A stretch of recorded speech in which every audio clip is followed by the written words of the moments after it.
Good morning to all. My name is Angelica Amarilas, grade 4 Mahogany. Grade 4 Mahogany. I live in Sagrada Bacamsur. I'm talented and singing.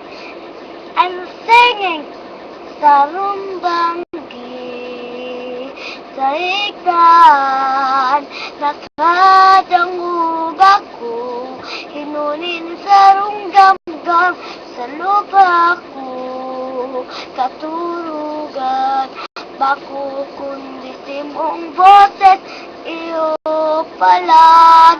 Dagos ako bangon si